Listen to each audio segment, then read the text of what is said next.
Shalom, salam sejahtera dan salam sehat. Kembali saya menyapa Bapak Ibu Saudara-saudara dalam program Roti Hidup Jemaat Immanuel Batakan. Namun sebelumnya kita akan berdoa. Bapa di surga, saat ini kami akan membaca dan merenungkan firman-Mu. Buka hati pikiran kami Tuhan, ya Roh Kudus, baharulah hati kami agar kami bisa merenungkan firman kebenaran-Mu. Saat ini Tuhan kami telah bersedia, dalam nama Yesus kami berdoa. Amin. Bacaan kita ambil dari 1 Petrus pasal 2 ayat 1 sampai dengan 10. Yesus Kristus batu penjuru.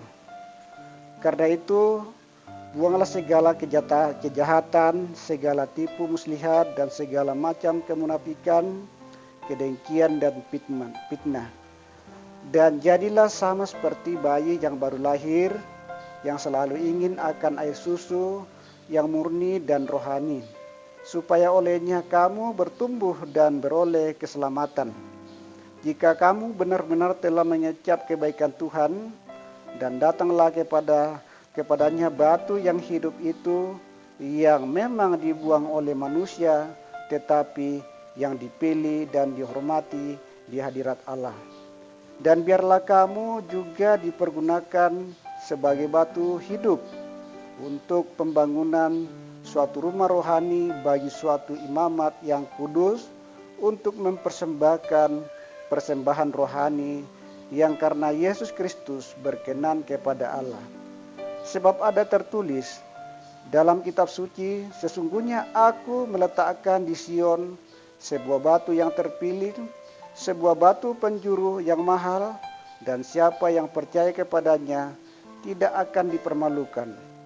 Karena itu, bagi kami yang percaya ia mahal, tetapi bagi mereka yang tidak percaya, batu yang telah dibuang oleh tukang-tukang bangunan telah menjadikan batu penjuru, juga telah menjadi batu sentuhan dan batu sandungan. Mereka tersandung kepadanya karena mereka tidak taat kepada firman Allah, dan untuk itu mereka juga telah disediakan. Tetapi kamulah bangsa yang terpilih, imamat yang rajani, bangsa yang kudus, umat kepunyaan Allah sendiri, supaya kamu memberitakan perbuatan-perbuatan yang besar dan dari Dia yang telah memanggil kamu keluar dari kegelapan kepada terang yang ajaib. Kamu yang dulu bukan umat Allah, tetapi yang sekarang telah menjadi umat-Nya, yang dahulu tidak dikasihani, tetapi yang sekarang telah beroleh belas kasihan. Amin firman Tuhan. Bapak, Ibu, Saudara-saudara yang kekasih dalam Tuhan, jika kita mendirikan sebuah rumah, tentunya kita rancang bagaimana, di mana, dan kapan kita buat. Namun, setelah kita rancang sebelumnya, tentunya kita juga memperhitungkan bahannya dari mana. Bahan itu yang diperlukan itu adalah bahan yang betul-betul kokoh sebagai dasar untuk membangun suatu rumah. Karena ketika kita tidak memperhitungkan itu, suatu tempat misalnya, seperti yang ditulis dalam Matius 7 ayat 26 sampai 27, seorang bodoh yang mendirikan rumah di atas pasir. Begitu banjir dan angin topan datang, maka robohlah rumah itu. Nah, ini adalah dasar daripada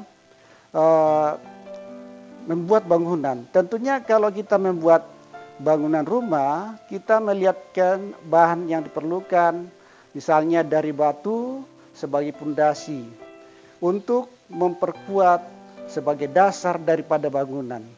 Nah, Bapak, Ibu, Saudara-saudaraku yang kekasih dalam Tuhan, seperti tema yang kita baca tadi adalah dasar yang kuat. Nah, sebagai dasar yang kuat dalam kehidupan kita adalah Yesus Kristus sebagai batu penjuru. Nah, di dalam pembacaan kita sudah jelaskan, lebih jelas dibaca bahwa Yesus itu adalah dasar dari kehidupan kita. Nah, tentunya di dalam ayat 9 mengatakan bahwa tetapi kamulah bangsa terpilih, imamat yang rajani, bangsa yang kudus, umat kepunyaan Allah sendiri, supaya kamu memberitakan perbuatan-perbuatan besar dari Dia yang telah memanggil kamu keluar dari kegelapan kepada terangnya yang ajaib. Jadi Bapak Ibu Saudara-saudara, bahwa Yesus itu adalah dasar kehidupan kita yang telah membawa kita keluar dari kehidupan gelap menuju kehidupan terang. Nah, olehnya itu tidak ada alasan bahwa ketika kita memiliki Yesus, tentunya kita tetap berharap kepada Tuhan Yesus karena Dialah pemegang dan memiliki kehidupan kita. Demikianlah bacaan kita dan renung kita, kiranya Tuhan tetap memberkati kita. Amin. Kita berdoa. Terima kasih Tuhan atas waktu dan kesempatan yang memberikan kepada kami. Kami telah membaca dan merenungkan firman kebenaran-Mu, bahwa kami memiliki dasar yang kuat di dalam Yesus, sehingga kami memperoleh kesejahteraan, kemuliaan hanya dalam nama Tuhan. Terima kasih atas waktu ini Tuhan, hanya dalam nama Yesus kami berdoa. Amin.